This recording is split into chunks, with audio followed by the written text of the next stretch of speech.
ஒன்று பேதுருவின் புஸ்தகம் 1ஆம் அதிகாரம் 2வது வசனத்தை யாராவது ஒருவர் வாசிப்பார்.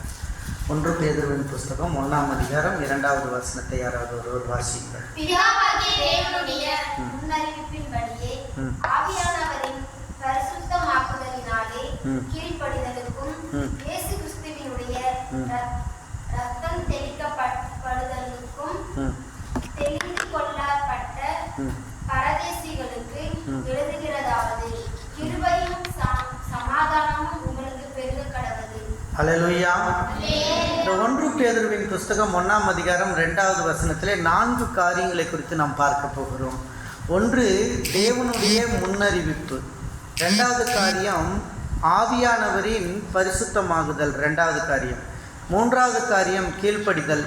4வது காரியம் இயேசுவின் இரத்தம் தெளிக்கப்படுதலுக்கு தெரிந்து கொள்ளப்பட்ட பரதேசிகள் என்று 4 காரியங்களை குறித்து இந்த நாளிலே நாம் சிந்திக்க இருக்கிறோம்.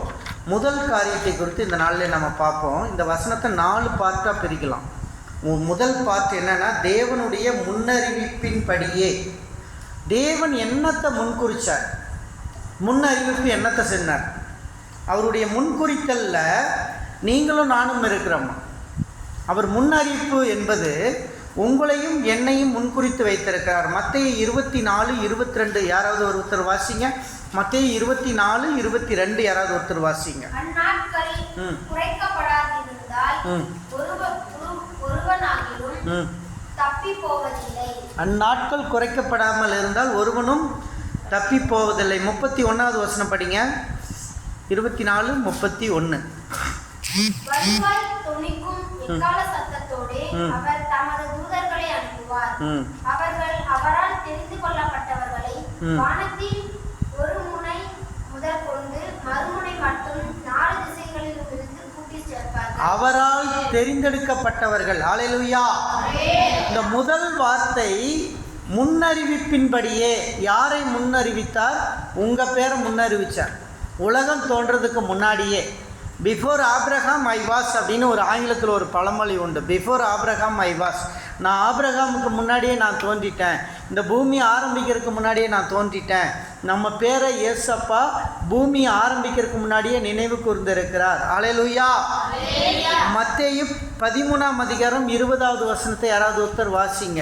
மார்க்கு 13:20. மார்க்கு 13:20 வாசிங்கள். 13:20 மார்க்.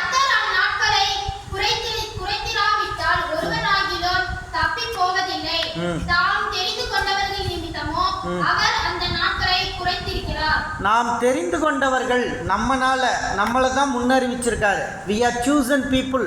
நம்ம யாரால தெரிந்து கொள்ளப்பட்டவங்க? ஏசப்பாவால் தெரிந்து கொள்ளப்பட்டவங்க. நாங்கள் நேற்று பிள்ளைங்க லெப்ரசி போய் ரிலீஃப்காக போயிருந்தோம். போகும்போது ஜெமிமாவும் சாராவும் அந்த லெப்ரசி மக்களுக்கு உணவு கொடுத்தாங்க. அந்த உணவு கொடுக்கும்போது அவங்க முறையாக பார்க்குறாங்க. அவங்களுக்கு கை இல்லை, விரல் இல்லை, இதெல்லாம் பார்க்குறாங்க. அவங்களுக்குள்ள அருவருப்பாக தான் தோன்றியிருக்கும். நான் அவங்கக்கிட்ட சொன்னேன், உங்களை தேவன் தெரிந்தெடுத்தார். அல்லேலூயா.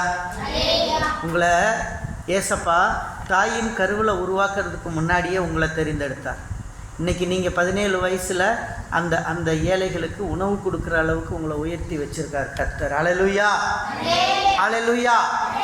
You are not chosen by an accident, but you are chosen by our Lord with a purpose. தேவன் உன்னை ஏதோ விபத்தில் உங்களை சூஸ் பண்ணல, ஒரு நோக்கத்துக்காக உருவாக்கி இருக்கிறார். ஒரு நோக்கம். தாயின் கருவில் உருவாகிறதுக்கு முன்னாடியே ஒரு நோக்கம் இருக்குது. என்னை இந்த பூமிக்கு கொண்டு வந்ததற்கு ஒரு நோக்கம் இருக்கிறது. அந்த நோக்கத்தை நிறைவேற்றுவதற்காக தான் அவர் கொண்டு வந்திருக்கிறார். இன்றைக்கி நீங்களும் நானும் அந்த நோக்கத்தை தெரிந்தெடுக்கப்பட்டவர்கள். அந்த நோக்கத்தை உணரலைன்னா நம்ம சபிக்கப்பட்டு கொண்டே இருப்போம். அந்த நோக்கத்தை உணரும் பொழுது ஆசீர்வதிக்கப்பட்டு கொண்டு இருப்போம். கர்த்தர் நம்மளை இந்த நோக்கத்துக்கு தான் கொண்டு வந்தார்ன்றதை நம்ம உணரும் வரைக்கும் நமக்குள்ளே ஆசீர்வாதங்கள் வந்து கொண்டே இருக்கும். என்ன நோக்கத்துக்காக ஆண்டவர் கொண்டு வந்தார்? என்ன நோக்கத்துக்காக இங்கே கொண்டு வந்திருக்கிறார்? படித்து முடித்த உடனே எங்கே போகிறேன்னு தெரியல. எல்லாரும் பைபிள் காலேஜ் முடித்து எல்லாரும் கிளம்புறான். எல்லாரும் ஒரு இடம் சொல்கிறான். எனக்கு எந்த இடம் போகணுன்னு எனக்கே தெரியல. ஏன்னா நான் எங்கேயும் இன்டர்வியூ போடல, ஒன்றும் இல்லை. என்னுடைய குடும்ப பின்னணியில் யாரும் ஊழியக்கார பின்னணியிலேருந்து நான் வரலை. என்னுடைய குடும்பத்தில் ஊழியக்காரர்களுடைய பின்னணியிலிருந்து நான் வரலை. ஒரு ஊழியக்காரர் ஒரு பெரிய உபதேசி இருந்ததாக எங்களுடைய குடும்பத்தில் சொல்கிறாங்க. ஆனால் அவர் எங்கே இருந்தாரோ அவரை நாங்கள் பார்த்தது கிடையாது. ஆனால் அவரை பற்றி கேரளாவில் ரொம்ப பிரபலமாக பேசுகிறாங்க, எல்லாம் சொல்கிறாங்க. அந்த குடும்ப பின்னணியிலிருந்து வந்ததாக சொல்கிறாங்க. ஆனால் மற்றது எதுவும் எங்களுக்கு தெரியாது. எங்களுடைய தலைமுறை, என்னுடைய தந்தையின் பின்வழி தலைமுறைகளிலே நாங்கள் யாரும் ஊழியக்காரர்கள் எங்களுடைய குடும்பத்தில் இல்லை. நான் முடித்து வந்தோன்னே எங்கே போகணுன்னு எனக்கு தெரியாது, எந்த திருச்சபையை அப்ரோச் பண்ணணுன்னு எனக்கு தெரியாது. நான் சொன்னேன், I don't know where I am going, but I know that God is choose a place for me அப்படின்னு நான் சொன்னேன். அதே மாதிரி தர்மபுரிக்கு வந்த ஒரு 2 நாளோ 3 நாள்லேயே ஒரு இன்டர்வியூ கார்டு வந்தது. அந்த கார்டு தர்மபுரியில் ஒரு ஹோட்டலில் வச்சு உங்களுக்கு இன்டர்வியூ நடக்குது, அந்த இன்டர்வியூக்கு வாங்கன்னு சொல்லி எனக்கு கடிதம் இருந்தது. அந்த கடிதத்தை எடுத்துக்கொண்டு தர்மபுரியில் ராமா போர்டிங் என்று சொல்லுகிற ஒரு லாட்ஜ், அந்த ராமா போர்டிங்கில் எனக்கு இன்டர்வியூ நடந்தது. 2 ரெவரண்டுகள், ஜிப்பா வெள்ளை அங்கி தரித்த 2 ரெவரண்டும் 3வது ஒரு நபரும் இருந்து என்னை இன்டர்வியூ செய்தார்கள். இன்டர்வியூ செய்து என்னை செலெக்ஷன் செய்தார்கள். பிறகு சொன்னார்கள், அந்த மிஷினரி ஃபீல்டுக்கு நீங்கள் போகணும், அங்கே இருக்கிற மிஷினரி சரியாக ஊழியம் பண்ண மாட்டார், ஆனால் நீங்கள் கரெக்டாக ஊழியம் பண்ணி கர்த்தருக்காக ஆத்துமாக்களை ஆதாயம் பண்ணணும்னு சொன்னாங்க.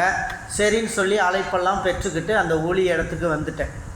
வீட்டில் அம்மா தான் டீ போட்டு கொடுப்பாங்க, பெட் காஃபி அம்மா கொடுக்கணும், சாப்பாடு பிளேட்டில் கொண்டு வந்து கொடுக்கணும். அப்படி சொகுசாக வளர்ந்தவன் திடீரென்று ஊழியத்திற்கு வந்த பொழுது தனியாக சின்ன வீடை வாடகைக்கு எடுத்து ஒரு மண்ணெண்ணெய் ஸ்டவ்வை வைத்து அதில் அரிசியை போட்டு பாத்திரத்தை வைத்து காய்கறிகளை அறிந்து சமைத்து நான் ஊழியத்திற்கு செல்ல வேண்டும் என்ற காரியத்திற்காக பணிக்கப்பட்டேன். அப்படி பணிக்கப்பட்ட பொழுது அந்த இடத்துல பாத்ரூம்கள் இல்லை, வெளியே தான் டாய்லெட் போகணும். இப்படிப்பட்ட ஒரு இடம். வீட்டில் நம்ம பாத்ரூமில் தான் குளிப்போம், வெளியே குளித்தது கிடையாது. அதே போல் பாத்ரூமில் தான் டாய்லெட் போவோம், வெளியே போய் பழக்கம் இல்லை. ஆனால் இதெல்லாம் ஊழியத்திற்கு வரும்போது எல்லாம் ரிவர்ஸாக இருந்தது, எல்லாம் ரிவர்ஸாக இருந்தது. கடவுள் நம்மளை முன்குறிச்சிருக்கார், கடவுள் முன்குறிச்சிருக்கார். வெறும் சின்ன ரூமுங்க, இந்த ரூமில் இதில் பாதி தான் இருக்கும். நான் தங்கியிருந்த ரூம் கரியம்பட்டியில் ஓட்டு வீடு, இவ்வளவு சின்ன ரூமு தான் இருக்கும். அந்த சின்ன அறைக்குள்ளே ஒரு ஸ்டவ்வு, ஒரு குடம் இருக்கும் தண்ணி பிடிச்சி வைக்க. அந்த குடத்தில் ஒரு 4-5 பாத்திரங்கள் இருக்கும், ஒரு சின்ன வடை சட்டி இருக்கும். அதில் தான் குழம்பு வைத்து கொள்வேன். வடை சட்டியில் அந்த சோறை வடித்து அந்த பாத்திரத்தில் வைத்து ஒரு டிஃபன் பாக்ஸில் போட்டுக்கிட்டு ஜோல்னா பையை மாட்டிக்கொண்டு உள்ள பைபிளும் ட்ராக்ஸையும் வைத்துக்கொண்டு நடையாக பல கிலோமீட்டர் நடந்து ஊழியத்தை செய்தேன். இது யாருக்கும் தெரியாது, என்னுடைய அப்பாவுக்கும் தெரியாது, எங்கள் அம்மாவுக்கும் தெரியாது, என் குடும்பத்தில் யாருக்கும் தெரியாது. அப்படி நான் ஊழியத்தை செய்ததுனால அன்னைக்கு ஒரு வேளை எங்கள் அம்மா கேட்டிருந்தாங்கன்னா நீ உடனே வாடா, அப்படிப்பட்ட ஊழியம் தேவையில்லைன்னு இருப்பாங்க. யாருக்கும் நான் சொல்லலை. நான் அந்த இடத்துல போய் ஊழியத்துக்கு போயிருந்தேன். நடந்து நடையாக போவேன், செருப்பெல்லாம் தேஞ்சு போச்சு. சைக்கிள் கிடையாது ஆரம்பத்தில். ஒரு சைக்கிள் இல்லாத நான் ஊழியத்தை செய்த காலம். கர்த்தர் தெரிந்தெடுக்கும் பொழுது, நாம் தெரிந்து கொண்ட இடத்துல கஷ்டப்படும் பொழுது அதுக்கான பலனை நாளத்தனையாக கொடுப்பார். அல்லேலூயா, அல்லேலூயா. அதுக்கான பலனை கர்த்தர் நாளத்தனையாக கொடுப்பார். You are chosen people, you are choose by God. தேவன் உங்களை தெரிந்தெடுக்கிறார். தாயின் கருவுல உருவாவதற்கு முன்பாகவே உங்களை தேவன் ஒரு திட்டத்துக்காக, நோக்கத்துக்காக உங்களை தெரிந்தெடுக்கிறார். God chosen a purpose. அந்த பர்பஸ்க்கு வந்துருச்சு. நான் நினச்சேன் இந்த சபை தான் எனக்கு பர்பஸாக இருக்குமோன்னு நினச்சேன். ஆனால் கர்த்தர் அங்கே 2 வருஷம் தான் என்னை வச்சுருந்தார். 2 வருஷத்துக்கு மேலே ஆண்டவர் ஒரு விஷன் காட்டினார். அந்த விஷனில் நான் ஆல் நைட் ப்ரேயர் முடிச்சுட்டு படுத்து தூங்குறேன். 3:30 மணிக்கெலாம் அவங்களுக்கு ஆல் நைட் ப்ரேயரில் அனுப்பி விடணும். மக்கள் 4 மணிக்கெல்லாம் வில்லேஜுக்கு போயிடுவாங்க, அவங்க கூலி வேலைக்கு போகிறவங்க. அதனால் அந்த புல்பிட்டில் படுத்து தூங்கிட்டு இருக்கும்போது தேவ தரிசனம் கொடுத்தார். அந்த தரிசனத்தில் ஒரு பஸ் ஸ்டாப்பில் ஒரு பஸ்ஸு வருது. அந்த பஸ்ஸில் ஏறுப்பள்ளின்னு போர்டு இருக்குது. அந்த ஊரை எனக்கு காட்டினார். அந்த ஊர் எங்கே இருக்குன்னு எனக்கு தெரியாது, ஆனால் அந்த ஊரை காட்டினார். அதுக்கப்புறம் அவர் சொன்னார் என்கிட்ட, ஐயா என்கிட்ட காசு இல்லை, அந்த பஸ்ஸுக்கு கூட காசு இல்லைன்னு சொன்னேன். அப்போ அவர் கொஞ்சம் காசை முடிப்பாக என் கையில் கொடுத்தார். அந்த வெள்ளை அங்கி போட்டவர், என் கையில் கொடுத்துட்டு சொன்னார், நீ அந்த கிராமத்துக்கு போ, அங்கே என் ஜனங்கள் உண்டுன்னு சொன்னார். ஹல்லேலூயா. நீ அங்கே போ, அங்கே என் ஜனங்கள் உண்டுன்னு சொன்னார். அது சொன்னதுக்கு அப்புறம் அவர் இன்னொரு வார்த்தை சொன்னார், நீ போ, உனக்கு பின்னால் என் ஜனங்களை அங்கே அனுப்புவேன்னார். ஹல்லேலூயா. இந்த 2 வார்த்தை அங்கேருந்து புறப்பட்டு நான் வந்தேன். இந்த பட்டணத்துக்கு வரும்போது எனக்கு எந்த இடனே கூட தெரியாது, நான் யாருக்கும் சொல்லலை. சொன்னால் ஏதாவது இவன் ஏதாவது பொய்யா சொல்கிறானா என்னமோ, ஏறுபள்ளின்னு ஒரு ஊர் இருக்கிற மாதிரி எனக்கு தெரியல. அதனால் அமைதியாக இருந்தேன். அப்போ அங்கேருந்த ஒரு பாஸ்டர் இருந்தார். அந்த பாஸ்டர்கிட்ட போய், ஐயா எனக்கு சொல்லுங்க ஐயா, நான் எங்கே போகணுன்னு தெரியல எனக்கு. அவரும் சொன்னார், நான் ஃபாஸ்டிங் இருக்கேன் தம்பி, ஒரு 3 நாள் கழித்து வாங்க, நான் உங்களுக்கு அந்த இடத்த சொல்கிறேன்னாரு. 3 டேஸ் கழித்து நானும் ஃபாஸ்டிங்கோடு போனேன். போகும்போது அவர் சொன்னார், தம்பி நான் ஒகனைக்கல் பக்கத்தில் ஊட்டமலைக்கு ஊழியக்காரங்கள்லன்னு ஜபிச்சுக்கிட்டு இருந்தேன். பெண்ணாகரம் பக்கம் தாசம்பட்டியில் ஊழியக்காரங்கள்லன்னு ஜெபம் பண்ணிக்கிட்டு இருந்தேன். கர்த்தர் என்கிட்ட சொல்கிறாரு, பிரதரை அனுப்பக்கூடிய இடம் ஏறுபள்ளின்னார். ஏறுபள்ளின்னு சொன்னேன்னு சொன்னார். அந்த ஊழியக்கார் சொன்னோன்னே எனக்கு அப்படியே புல்லரிச்சு போச்சு. அவர் சொன்ன ஏறுபள்ளினார். உடனே ஐயா உண்மைதான், நான் அந்த பஸ்ஸில் இந்த தரிசனத்தில் ஏறுபள்ளி பார்த்தேன், அந்த ஏறுபள்ளி ஊர் தான் எனக்கு, என்னை அங்கே கொண்டு போங்க அப்படின்னு சொன்னேன். அப்போ அவர் சொன்னார், அந்த ஊருக்குள்ளே ஒரு வாத்தியார் இருக்கிறார், அவர் கத்தோலிக்க கிறிஸ்தவர், அவர்கிட்ட போவோம், அவர் உங்களுக்கு எல்லா உதவியும் செய்வார்னு பாருங்கள். கர்த்தர் எனக்கு முன்னாடியே அவர் அனுப்பியிருக்கார் இந்த பூமிக்கு. ஹல்லேலூயா. ஹல்லேலூயா. நம்ம போகிறதுக்கு முன்னாடியே அவங்கள அனுப்புவார். அவர் இங்கே வந்து உட்கார்ந்தோன்னா அவருக்கு ரொம்ப சந்தோஷமாகி போச்சு. ஊழியக்காரங்க வர்றாங்கன்னு உடனே, தம்பி வாங்க, நான் வீடை பார்த்துறேன், நல்லா சப்போர்ட் நான் பண்ணுறேன்னு சொல்லி எல்லாத்தையும் ஆரம்பிக்க தொடங்கியது தான் அந்த ஊழியம். அப்படி கர்த்தர் சொன்னால் போகணுங்க, கர்த்தர் சொன்னால் போகணும், கர்த்தர் சொன்ன இடத்துல பாடுபடணும், கஷ்டப்படணும். உங்களில் தலைவனாக இருக்கிறவன் எப்படி இருக்கணும்? சர்வெண்ட்டாக இருக்கணும். First of all you become a servant. உங்களில் தலைவனாக இருக்கிறவன் முதலில் தொண்டனாக இருங்க. தொண்டனாக இருந்தால் தான் தலைவனாக முடியும், இல்லைன்னா ஆக முடியாது. கர்த்தருடைய அழைப்பு தேவனுடைய முன்னறிவிப்பு. இது முதல் காரியம், தேவன் முன்னறிவித்தது. தேவன் யாரெல்லாம் முன்னறிவித்திருக்கிறாருன்னு நமக்கு நிறைய தெரியும். இதில் நிறைய வசனங்கள் உண்டு, நான் அதெல்லாம் கடந்து செல்லுகிறேன். 1 தீமோத்தேயின் புஸ்தகம் 5ஆம் அதிகாரம் 21வது வசனம். 1 தீமோத்தேயு 5:21 வாசிங்க.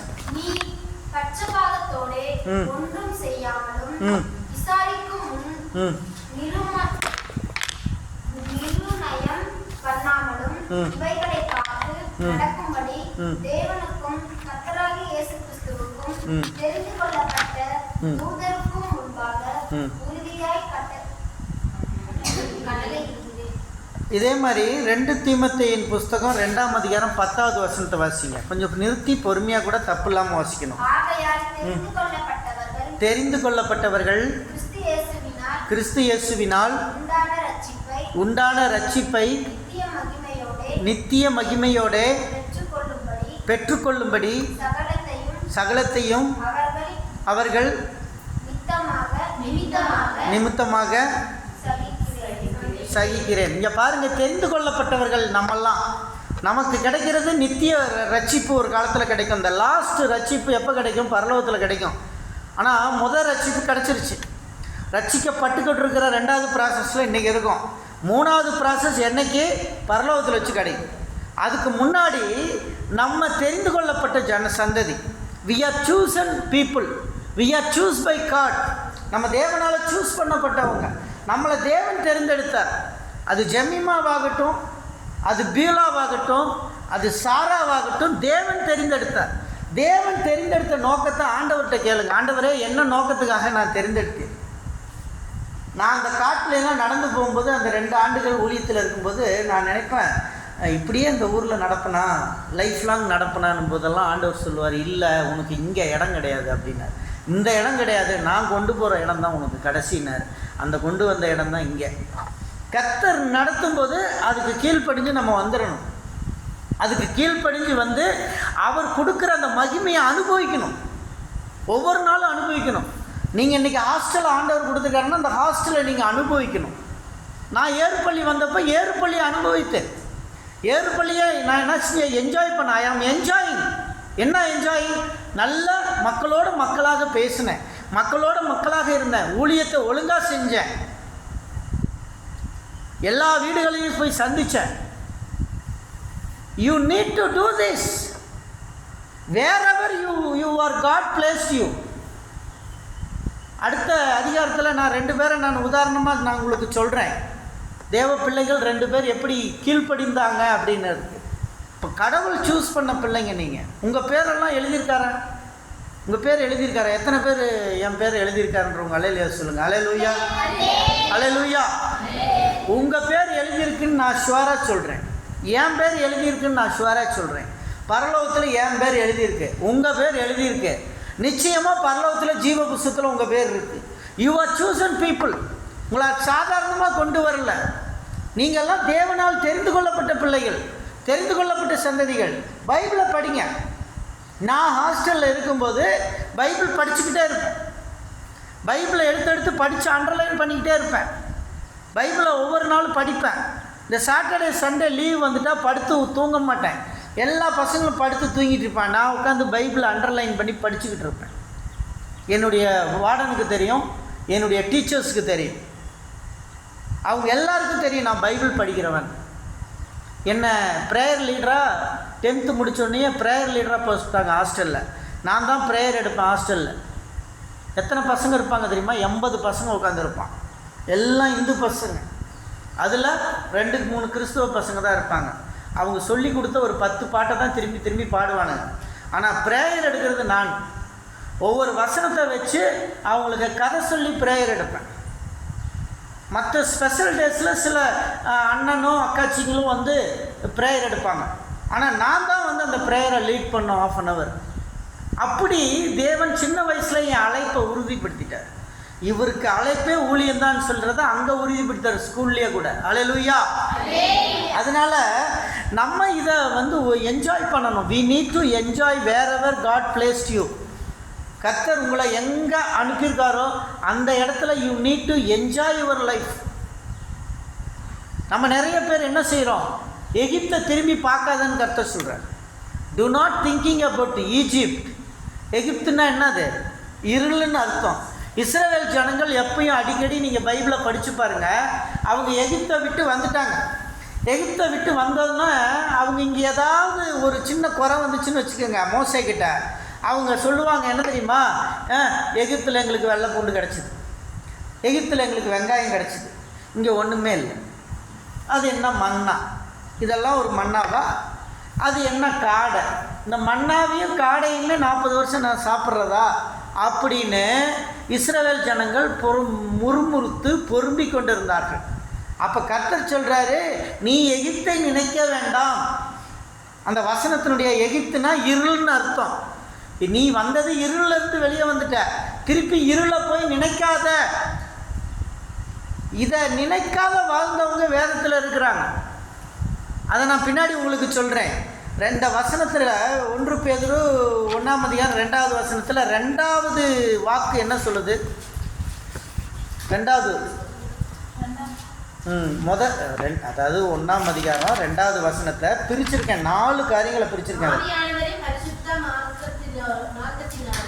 ஆவியானவரின் பரிசுத்தமாகுதலினால்.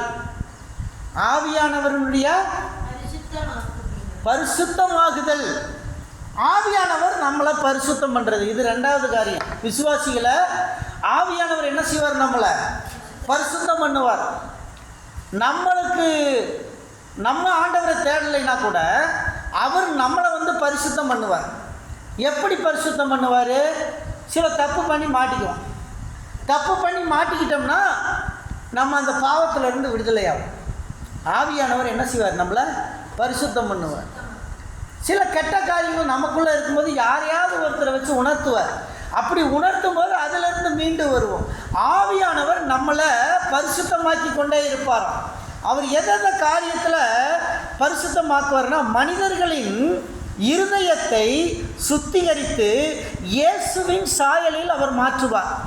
ஆவியானவர்னால பரிசுத்தமாகுதல் அப்படின்னா என்ன அர்த்தம்னா, மனிதர்களுடைய இருதயத்தை சுத்தம் பண்ணி யாருடைய சாயலாக மாற்றுவார்? இயேசுவின் சாயலாக மாற்றுவார். நீங்களும் நானும் இயேசுவின் சாயலாக மாறுவோமா? எப்படி இயேசுவின் சாயலாக மாற முடியும்னா, முதல்ல பாவத்திலிருந்து விடுதலை கொடுப்பாராம். எதிலிருந்து விடுதலை? பாவத்திலிருந்து விடுதலை. அடுத்து புதிய சுவாபத்தை கொடுப்பாராம். புதிய சுவாபங்களை கொடுப்பாராம். பழைய சுவாபம் ஒழிஞ்சிடணும், புதிய சுவாபத்தை ஆண்டவர் கொடுப்பாரு. அடுத்து தேவனுக்கு பிரியமான வாழ்க்கை வாழ வைப்பாராம். யாருக்கு பிரியமான வாழ்க்கை? தேவனுக்கு பிடிக்கிற வாழ்க்கை வாழ வைப்பாராம். நமக்கு பரிசுத்த ஆவியானவர் நம்மளை புடமிட்டு தேவனுக்கு பிரியமான பிள்ளைகளாக நம்ம வாழக்கூடிய வாழ்க்கைக்கு நம்மளை கொண்டு போவாராம். அடுத்தது சத்தியத்தை அறிய வைப்பாராம். சத்தியம்னா என்ன? பைபிள். சத்தியன்றது பைபிள். இப்போ நான் என்னத்தை போதிச்சுட்டு இருக்கேன்? சத்தியத்தை போதிக்கிறேன். இந்த சத்தியத்தை அறிகிற அறிவை நமக்கு கொடுப்பார் ஆவியானவர். இதை தான் ஆவியானவர் நம்மை பரிசுத்தமாக்குகிறார். அல்லேலூயா. ஆவியானவர் நம்மை பரிசுத்தமாக்குகிறார். அடுத்து லாஸ்ட்டாக தேவனுடைய வல்லமை நமக்கு கிடைக்கும். நம்ம பரிசுத்தம் ஆயிட்டோம்னா தேவனுடைய பவர் நமக்கு வரும், தேவனுடைய வல்லமை நமக்குள்ளே வரும், தேவனுடைய தாளந்து நல்லா வரும். அப்போ ஒரு ஃபுட்பால் பிளேயர் ஜெயிச்சிட்டாரு. அவர் ஜெயிச்சு கப்பு வாங்கின உடனே அந்த கிரவுண்ட்லேயே முழங்கால் போட்டு 2 கையையும் உயர்த்தி இயேசுவுக்கு நன்றி சொன்னார். அல்லேலூயா, அல்லேலூயா. அந்த ஃபுட்பால் பிளேயருடைய நன்றி உலகமே பார்க்குது. இயேசு அந்த இடத்துல கப்பை வச்சு அவன் புகழல, கப்பை முன்னாடி வச்சு ஆண்டவரை நோக்கி முழங்கால் போட்டான் கிரவுண்டில். பல கோடி ஜனங்க பார்த்தாங்க. என் வெற்றிக்கு காரணம் இந்த இயேசு, அவருடைய வல்லமைன்னு சொன்னான். அல்லேலூயா. இன்னைக்கு உன்னுடைய வாழ்க்கையின் வெற்றிக்கு காரணம் பரிசுத்த ஆவியானவர். ஆவியானவர் இல்லைன்னா ஒன்றும் இல்லை. ஆவியானவர் இல்லைன்னா நம்ம இங்கே உட்கார மாட்டோம். ஆவியானவர் இல்லைன்னா நம்ம பேக்கெட்டில் காசு இருக்காது. ஆவியானவர் இல்லைன்னா நமக்கு நல்ல சுகம் இருக்காது. ஆவியானவர் இல்லைன்னா இந்த இடத்துல உட்கார முடியாது. ஆவியானவர் இல்லைன்னா இங்கேருந்து பயணம் பண்ணி வர முடியாது. ஆவியானவர் இல்லைன்னா இன்னைக்கு கரண்ட் வந்திருக்காரு. அல்லேலூயா. ஆவியானவர் நம்மோட இருக்கிறார். ஹோலி ஸ்பிரிட் நம்மளோட பேசுகிறார், நம்மளை பரிசுத்தமாக்கிட்டே இருக்கார். ஒவ்வொரு நாளும் பரிசுத்தம் பண்ணுறார். அது மனைவி மூலமாக பண்ணுவார், கணவன் மூலமாக பண்ணுவார், பிள்ளைகள் மூலமாக பண்ணுவார், வேத வசனத்தின் மூலமாக பண்ணுவார். அல்லேலூயா. வேத வசனத்தின் மூலமாக பண்ணுவார். இது ரொம்ப முக்கியமான காரியம். இந்த 2வது காரியம் ஆவியானவரினால் பரிசுத்தமாகுதல். 3வது காரியம் என்னது? கீழ்ப்படிதல். 3வது என்னது? கீழ்ப்படிதல். எப்படி கீழ்ப்படியணும்? தேவனுடைய கட்டளையை கடைபிடிக்கணும். 10 கட்டளையை கடைபிடிக்கணும். அது ஒரு கீழ்ப்படிதல். தேவன் கொடுத்த 10 கட்டளைகளை கடைபிடிக்கணும். அது கீழ்ப்படிதல். கீழ்ப்படிதல் தேவனுக்கு பிரியமானது.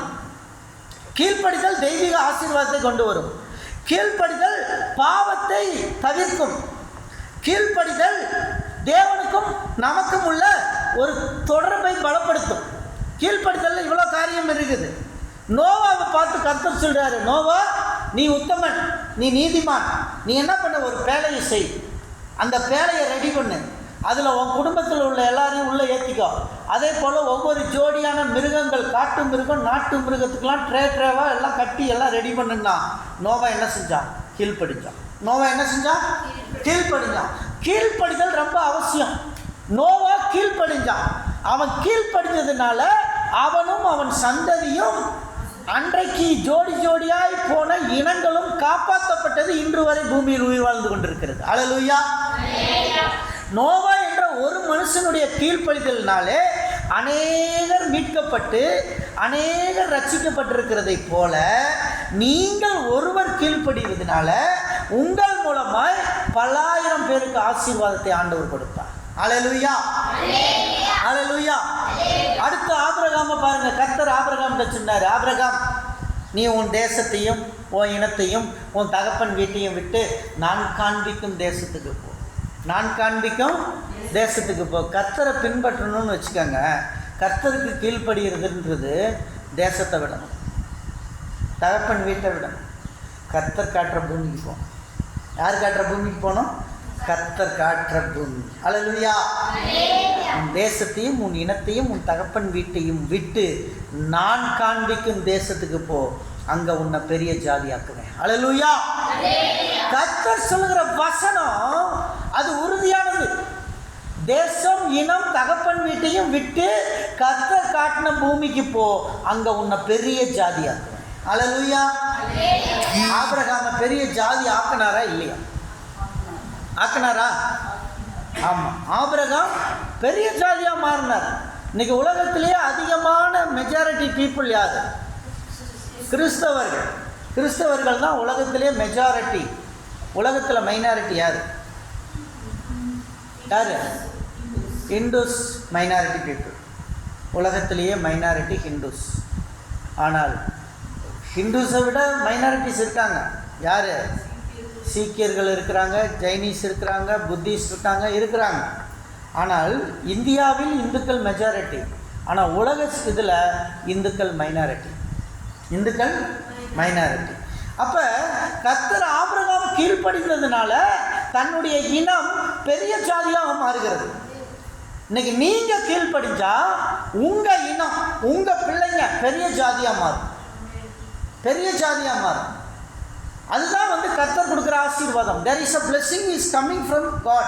இன்னைக்கு நீங்கள் சின்ன வயசில் நீங்கள் பைபிளை தூக்குனீங்கன்னு வச்சுக்கோ, பின்னால் பைபிள் உங்களை தூக்கும். அல்லேலூயா. சின்ன வயசில் நீங்கள் பைபிள் படிக்க ஆரம்பிச்சிங்கன்னு வச்சுக்கோங்க, பின்னால் பைபிள் உங்களை தூக்கி சுமந்துட்டு போகும். பைபிளை மட்டும் தூக்குங்க, வேறு எதுவும் வேண்டாம். பைபிளை மட்டும் படிச்சுக்கிட்டே இருங்க. பாருங்கள், உங்களுக்கு உடல் ஆரோக்கியத்தை கொடுப்பார், வாழ்க்கையின் செல்வத்தை கொடுப்பார், எல்லாம் நமக்கு தேடி வரும். அல்லேலூயா. அடுத்தது கீழ்ப்படிதலுக்கு உதாரணமாக யாரை எடுத்துக்கலாம்? இயேசு கிறிஸ்து. யார? அவர் எப்படிப்பட்ட கீழ்ப்படிதல்? சிலுவையின் மரண பரியந்தம் தன்னை தாழ்த்தினார். பிதா சொன்னார், போ கன்னிமரியாள் வயிற்றில் பிறந்து நீ என்ன செய்யணும்? இந்த பூமியில் நீ என்னுடைய ஊழியத்தை செய்யணும். அடுத்து சிலுவையை சுமக்கணும், நீ பாடுபட்டு மறிக்கணும், மறித்து 3ஆவது நாள் எந்திரிக்கணும். இயேசு எல்லாத்தையும் சரியாக செய்தார்னு வேதம் சொல்லுது. Hallelujah. Jesus done everything in right. அவர் பிள்ளைங்க நம்ம என்ன செய்யணும்? Done everything in right. நம்ம ஆண்டவருடைய பிள்ளைங்க நம்ம எப்படி செய்யணும்? நம்மளும் சரியாக தான் செய்யணும், கரெக்டாக செய்யணும். ஏசப்பா அவங்களுக்கு மட்டும் சொல்லலை, அவருக்கு மட்டும் சொல்லலை. அவர் சொன்னார், என் பிள்ளைங்க நீங்களும் அதே செய்யுங்க. அல்லேலூயா. இன்னைக்கு நீங்களும் நானும் ஆண்டவரை பின்பற்றுகிறவர்கள் கீழ்ப்படிதல் அவசியமாக இருக்கிறது. 4வது காரியத்துக்கு போவோம். 4வது காரியம் கொஞ்சம் ஹார்டாக இருக்கும். நீங்கள் நல்லா படித்து சொல்லுங்கள் பார்க்கலாம். 4வது காரியம்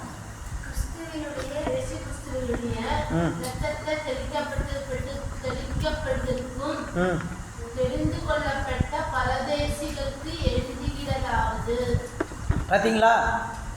இயேசுவின் இரத்தம் தெளிக்கப்படுதலுக்கு தெரிந்து கொள்ளப்பட்ட பரதேசிகள். அல்லேலூயா. இங்க பாருங்க, இயேசுவின் இரத்தம் தெளிக்கப்படுதல்.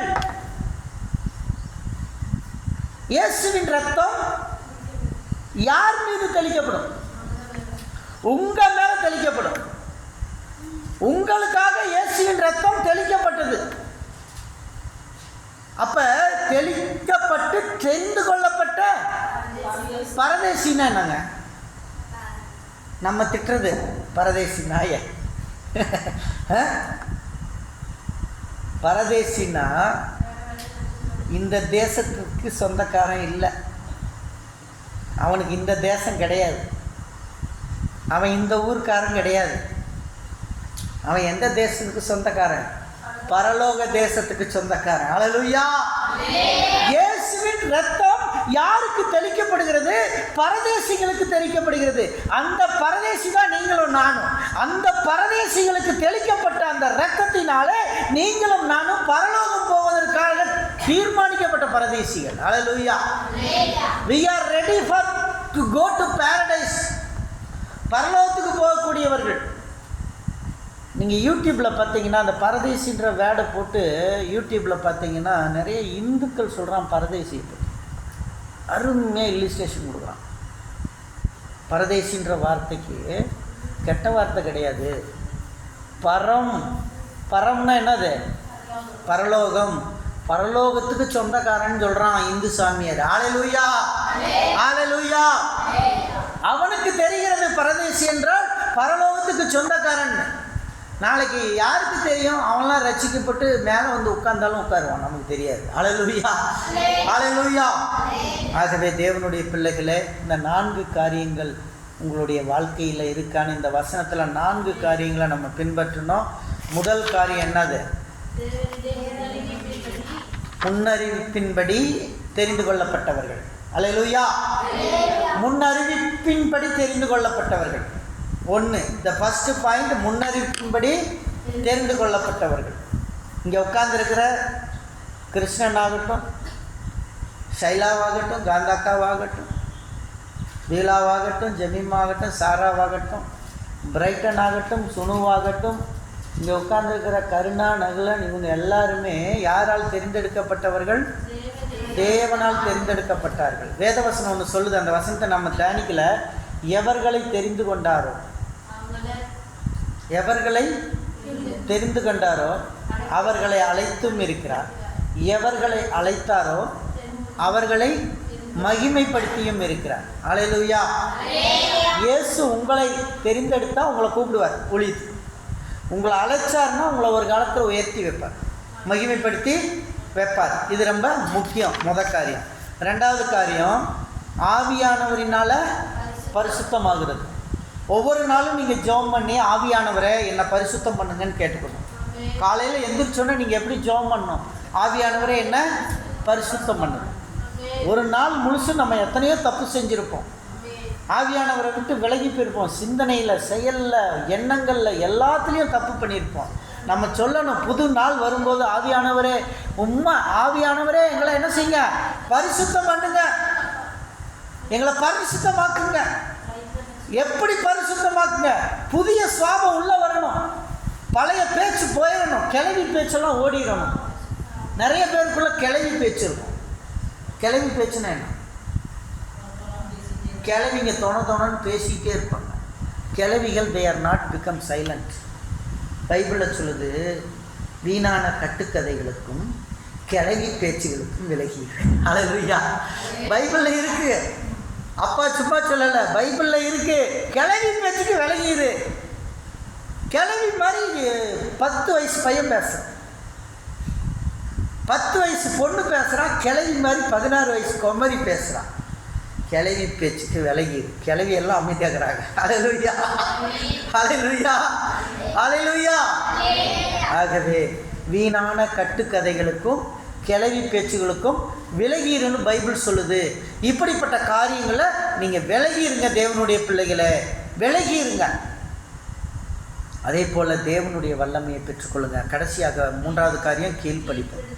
கீழ்ப்படிதல் எப்படி வரணும்? அந்த கீழ்ப்படிதல், கீழ்ப்படிதல் என்பது 10 கட்டளைக்கு கீழ்ப்படிதல். தேவனுக்கு பிரியமானது.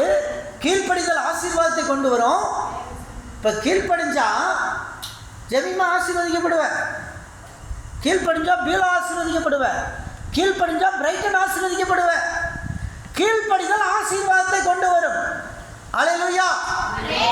கீழ்ப்படிதல் ஆசீர்வாதத்தை கொண்டு வரும். கீழ்ப்படிதல் பாவத்தை விளக்கும்.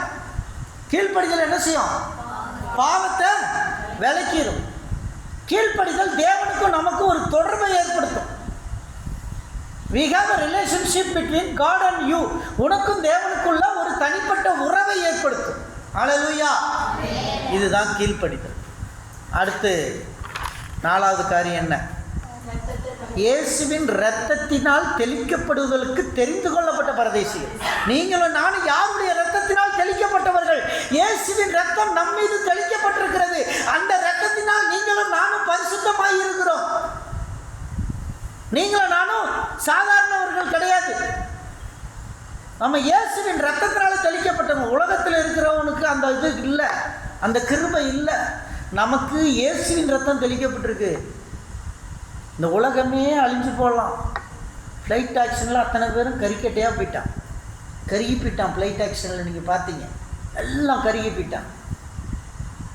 ஆனால் அப்படியே கருகி போனாலும் இயேசுவின் ரத்தத்தில் தெளிக்கப்பட்டவனுக்கு பரலோகத்தில் இடம் இருக்கும். அல்லேலூயா, அல்லேலூயா. இந்த பூமியில் அவன் மாம்சம் கருகி போயிருக்கலாம், ஆனால் அவன் ஆத்மா பரலோகத்தில் அவனுக்கு இடம் இருக்கும். ஆனால் இயேசுவை இரத்தத்தை தெளிக்கப்படாதவன் மரித்து போனால் அவன் இங்கேயும் கறிக்கட்டையாக போயிடுவான், நரகத்திலையும் கறிக்கட்டியே. அல்லேலூயா, அல்லேலூயா. ஆகவே இந்த வசனத்திலிருந்து இந்த 4 காரியங்களை மறந்து போயிடாதீங்க. இந்த வசனத்தில் இருக்கிற 4 காரியங்களை மறந்து போகிறாங்க. The 4 illustrations I am giving, இந்த 4ஐயும் உங்கள் வாழ்க்கையில் கடைபிடிங்க. எல்லோரும் முழங்கால் போடுவோமா? இந்த 4 காரியங்களை ஏசப்பா இந்த 4 காரியத்தில் நான் தேவனுடைய முன்னறிப்பில் நான் முன்குறித்திருக்கிறேன். இயேசுவால் முன்குறிக்கப்பட்டிருக்கேன். ஆவியானவரால் நான் பரிசுத்தமாகிறேன். ஆவியானவரே எங்களை பரிசுத்தம் பண்ணுங்கன்னு கேட்போம். ஆவியானவரே எங்களை பரிசுத்தம் பண்ணுங்க. ஆண்டவரே உமக்கு கீழ்ப்படுகிறேன். ஏசப்பா உமக்கு நான் கீழ்ப்படுகிறேன்ப்பா. எங்கள் சர்ச்சை பரிசுத்தமாக்குங்க ஆவியானவரே. எங்கள் ஹெப்ரான் சில்ட்ரன்ஸ் ஹோமை பரிசுத்தமாக்குங்க. எங்கள் நர்சிங் இன்ஸ்டியூட்டை பரிசுத்தமாக்குங்க. எங்களுடைய எல்லா ப்ராஜெக்டையும் பரிசுத்தமாக்குங்க. எங்கள் விசுவாசி எல்லாரையும் பரிசுத்தமாக்குங்க.